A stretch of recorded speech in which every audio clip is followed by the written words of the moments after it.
Exactly. Thanks, Daniel, for the introduction. So we hope you can keep your enthusiasm going. We want to present you a tool for creating and analyzing concept maps, and we try to put the focus here on the feedback and how to use it in your classroom. And we want to start with introducing you a simple feedback model. So to boost the learning, we need to know where the students are, and we need to know where the students should go, should end up the learning goal. And these effects are of interest for the students to adopt their learning, but also of interest for the teachers to adapt their teaching. So we have the feedback on both sides, feedback toward the students and feedback toward the teachers. So we have two feedback loops. And now imagine you're an explorer and are discovering a new unmapped area, somehow in the Caribbean Sea with these nice islands.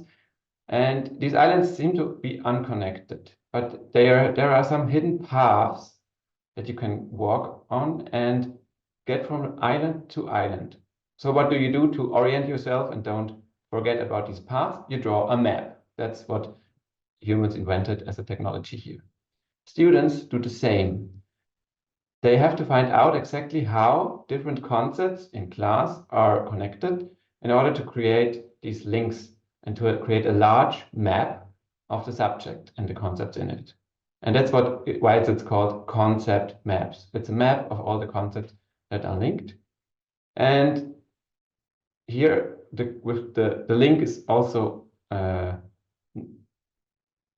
worded, or the link is not only drawn, but also the students have to emphasize why this link is given. So they have to reason why this link is there, explain it.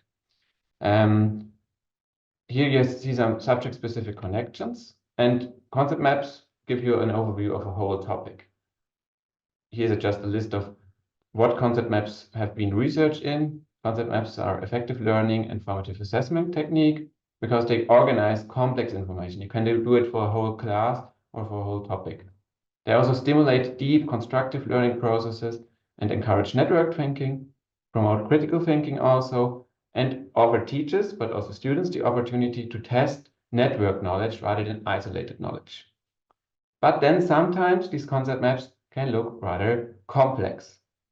What to do now? So they contain a wealth of information, rich information, but this is really difficult to analyze. Similarly, when you don't have just a map of 4 islands, maps can be rather complex, or they can be read wrongly, or the user can read the map but still be on the wrong track. So what humans invented with regard to maps were GPS, global positioning systems, that give you some feedback where you are and whether you are on track. And for concept maps, we thought we need something similar. So our aim for this project was to develop a digital visualization and analysis tool for concept maps using network analysis. And even though we aimed at a tool which can do both the visualization and the analysis, our emphasis is really on the analysis, as there are other tools about the visualization, but we were missing this analysis part. And as Christian showed you from this model, it's very important that both students and teachers can adapt the learning process or the teaching process. So we think that the analysis part and the giving feedback part is also an integral part of teaching and learning. So I don't know how many of you have already heard about network analysis. Maybe some of you have used it in their teaching or maybe even done research on it. But the idea we had was to use it to our advantage so that we could analyze concept maps using different network indices. And there are different indices you can choose from, and we try to focus on the following 3, on the number of edges, the density, and the diameter. If you haven't heard from them before, I would like to give you a quick introduction. So if you look at the number of edges, then you basically count how many edges have been drawn by the students or also by the teachers if they draw a concept map. So in this case, we have 9 different edges connecting the different nodes. If we want to have a more detailed look on the edges, we could also choose between directed or undirected edges. Sometimes for the wording or for the reasoning, it can make sense to to have these directions. But other than that, in concept maps, we think that the important thing is to focus on the connection itself and why two concepts are connected. So in this case, we are not worrying too much about the directions, but we would really like to see whether and how two concepts are connected. The density is a number which is computed by the number of edges which are present in the map. So the number of edges which have been drawn divided by the possible number of edges. So the possible number of edges are basically the number of all connections which could be possible between the nodes. But of course, some of them might not make sense content-wise. So in this case, we have 9 edges out of 21 possible edges. So it gives us a density of 0.43. But basically, it's really about showing how densely the network is, so how many connections are there in comparison to the total number of edges which could be possible. And then the last network index we would like to present you is the one of the diameter. And the diameter gives us information about the longest, shortest path, which might sound a bit weird in the beginning. But imagine we would like to analyze the paths between node F and B. And we have different paths in this network. So we could also take a very complicated path, for example, going from F to G to D to C. Then we could even go to A before we actually go to B.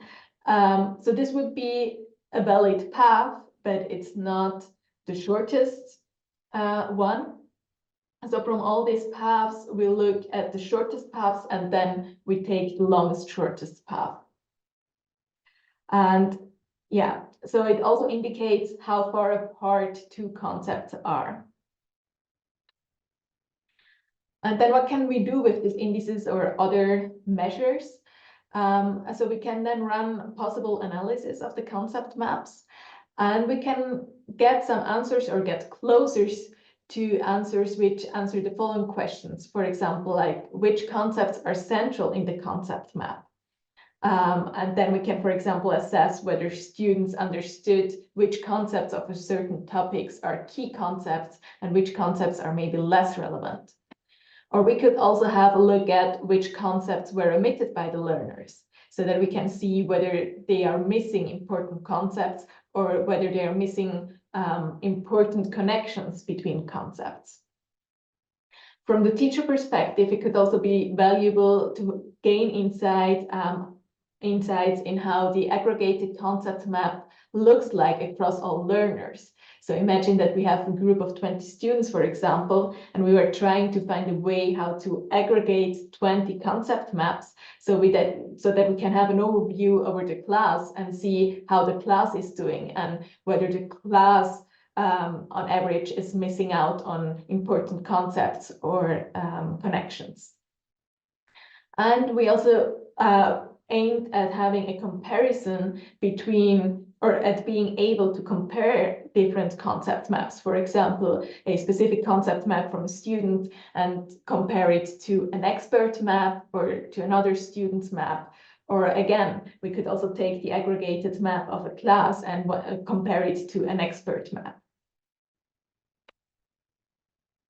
So coming back to this model of the learning and teaching processes, it's really important to realize that we have both sides, the teacher's perspective and the student's perspectives. And if we want to bring in the concept maps here, then, or especially also the analysis of concept maps, we could say, well, from a teacher's perspective, we can collect all maps of our class and aggregate them so that we can get some feedback on how the class is doing and adjust our teaching accordingly. And the students could use it, for example, to compare their own map to an expert map so that they gain an individual feedback on whether they're missing certain concepts or links, which would be important. So we started programming, or our colleague Bruno Ritter started programming a tool in a Shiny app, and we want to show you now how it works. So in general, when you start the tool, you see a welcome tab and a readme tab. And then the most important ones are the draw tab, which I won't put focus on now, and the analyze tab. So if you want to use the tool for drawing, you can do that as well. Here's a short video how it initially works. You can upload already a number of nodes and then start connecting the nodes or the concepts by however you want, and then start drawing the graph. But openly speaking, there are better tools that also allow, for example, to include LaTeX code for mathematics and so on, like CMap tools. And you could also use PowerPoint or Excel for these. So the core feature is now the analysis tool. Sorry. Here you see a list of features that are possible. The Draw tab is basic, has basic features. The Analyze tab allows for the import of multiple file formats, as Excel files, text files, or files from this concept mapper CMap tools. You can explore the central nodes and edges, as Simona explained, and investigate differences between the learner and expert maps, or aggregate several maps. And I want to show you that as well.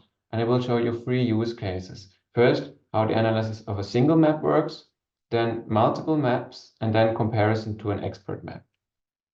We have included all of them in this video, but I will stop it when there's something important. So just when you collect a number of maps, you can ask the student to also use the tool themselves. And then in the top, you see, okay, this graph has 9 nodes, 11 edges, and a density of 0.31. Importantly, without any reference, these numbers don't mean much. So you need to compare them to other maps with the same number of nodes. Then you see, okay, this is a well-connected map or a less connected map. But there's no arbitrary number where you can say, this is a very good map. You can zoom around, play around with the network, and also use different visualization algorithms, different centrality measures, which is another concept of network analysis. But the interesting part starts when you, as a teacher or students themselves, collect multiple concept maps and combine them, aggregate them. Then you see which student had how many number of nodes, how many edges, and you see weighted lines for these were used by multiple students, and low, like thin lines when only 2 or 1 student used them. So you see like a meta map of the whole class with this backbone network that many of the students used.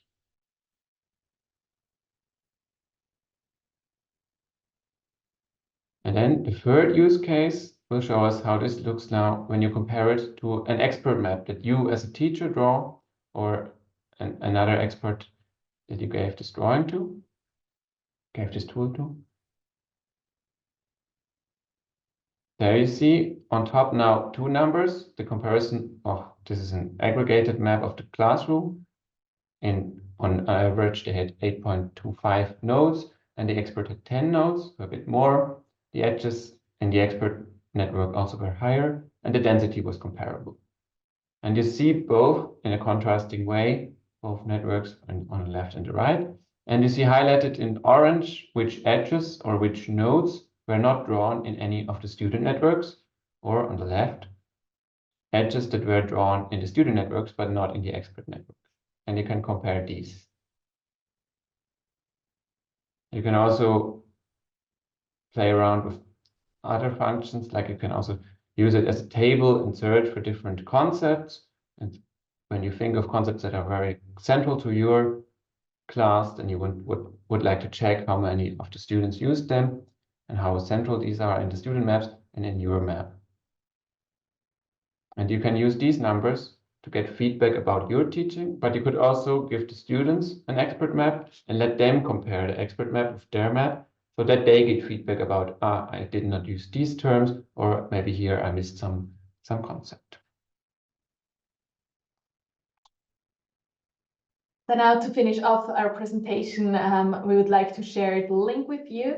So hopefully you're all eager now to start using the tool. Yeah, please keep in mind that we're still in the testing phase. So we welcome your feedback if you find any bugs, but just keep it in mind that there might still be some, but if you're interested in the tool, please feel free to scan the QR code or click on the link and start playing around with the tool. And especially would recommend you to use the Analyze tab or to explore it so that you can see the added value of the tool. And with that, we would like to use the floor to advertise our tool. So we are looking for lecturers who will be willing to apply the tool either this or next semester so that we can evaluate the tool further and also, maybe just to develop it further. So if you are interested, please get in touch with us. You can see Christian's email address below. And please also get in touch with us if you're not sure yet whether or how you could implement it into the course. So we would be very happy to discuss it with you and also to give you some guidelines on how you could implement it in your course if you're interested to do so. We will also write an article about the tool to introduce it to the scientific community.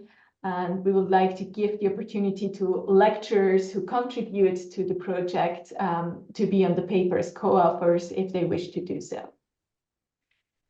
Would you like to add anything? I'm just saying thanks to all the already collaborators, Katja Köhler, who is also here, Andreas Lichtenberger, Giovanni, and Stefan Verli. As Daniel mentioned, we got funding from Innoverum. And thank you for your attention. And we're all happy to share your questions or comments. Just one mentioning, you two will also be part in the Learning and Teaching Fair. So we'll have time for a deeper exchange on 15th of May in the main hall. Also, Rafael Libanori and Samuel Tobler will be there. Thank you, Julia, for mentioning it. And thank you, Christian and Simona, very much for sharing these insights into maybe most of us already know about concept maps, but this is a new approach to really use it directly with digital tool support as a formative assessment tool. That sounds really good. And thanks for the little advertisement in the end, so everybody can think about if they want to try it out, and definitely a good idea. I think we keep going on. Maybe we have some questions later on, but that we really have the time as well for our third contribution from Rafael. I would like to go on to